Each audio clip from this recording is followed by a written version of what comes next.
Well, hi there. It's been over a year that you last saw my Hercules bicycle, and it's been in pretty much daily service ever since. I rode it to work and I rode it to school for a total of around about 2,500 to 3,000 kilometers. And as you can see, it's doing just fine. I've even done a trip to Amsterdam with it, 600 kilometers in 6 days with a trailer.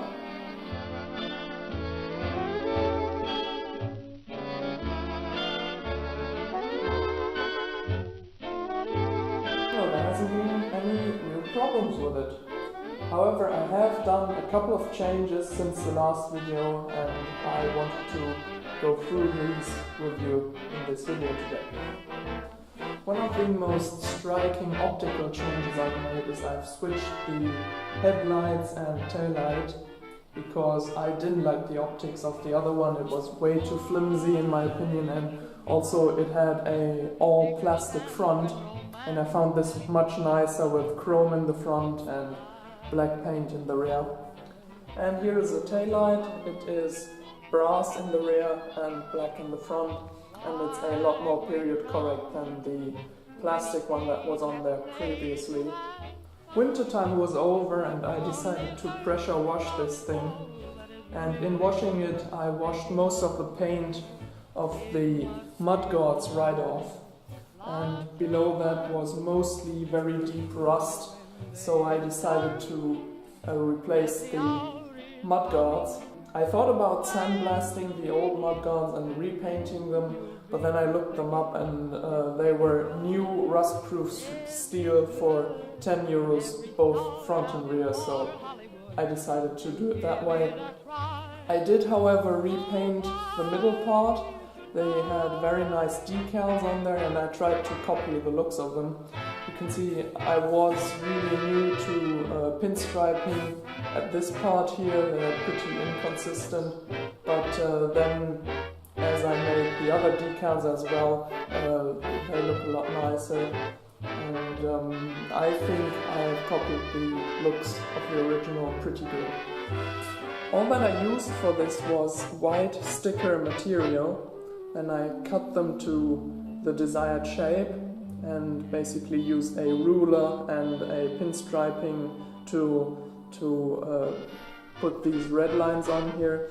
And for this fading black look, I just took a spray can from a distance and sprayed over a couple of lines. You can see here as well that I did it partially and from a very far distance, so that it would get the look that the original had.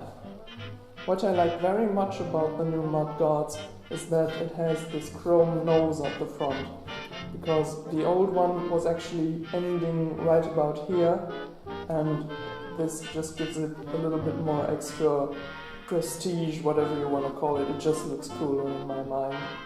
For the Netherlands trip I did 2 changes to this bike. First was to fit a trailer coupling, and since the mounting bracket to the saddle was actually made out of plastic, I of course machined a new one out of aluminium, and it held up very nice. It's a very rigid piece. And then what you can see over here is a clamp for a lock.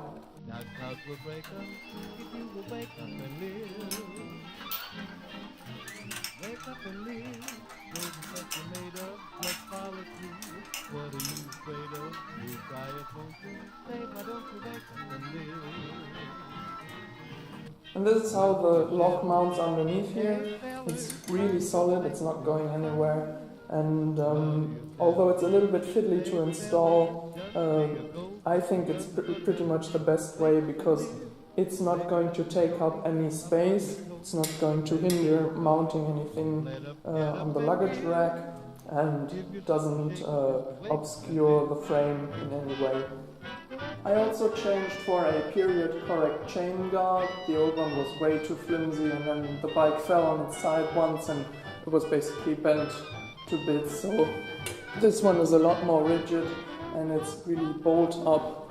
It's been bolted up to these lugs here as if it was made for it. I also changed for the original pedals back again, because the old ones were wore out so quickly. You had extreme amount of play, and they were only stamped with sheet metal. There were two lugs which were bent over to keep these pedals on. So I decided, rather than refurbish them, I refurbished the original ones, and they were riveted. So I could basically grind off the rivets and replace them with screws. Then took the complete assembly apart and reground the taper roller bearings in there in order to give this a play-free and smooth ride. Considering the hub, all I did was take it apart completely, clean it out and re-grease it. I had a defective one which I could practice on, so that I wasn't really afraid of taking it apart anymore. I didn't take it completely to bits, I just unscrewed the side mounting screws, and it comes right out in one assembly, and that's all you need to properly clean it out. So as soon as I mounted the new Mudguards, it was clear that the old mud flap wasn't going to attach to it.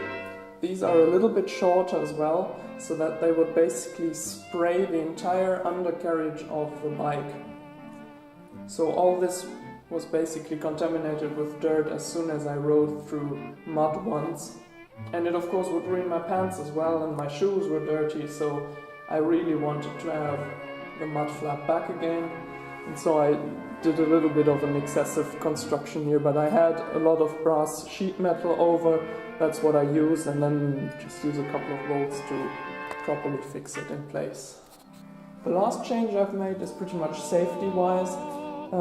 You can see here the brake linkage from the left and the right hand lever, and to connect these both, if you recall, I just screwed this rod into this bearing here, and that was not strong enough because it would just screw the lever in as soon as you did like an emergency brake, and so I decided to pin both screws in place so that they're not going anywhere.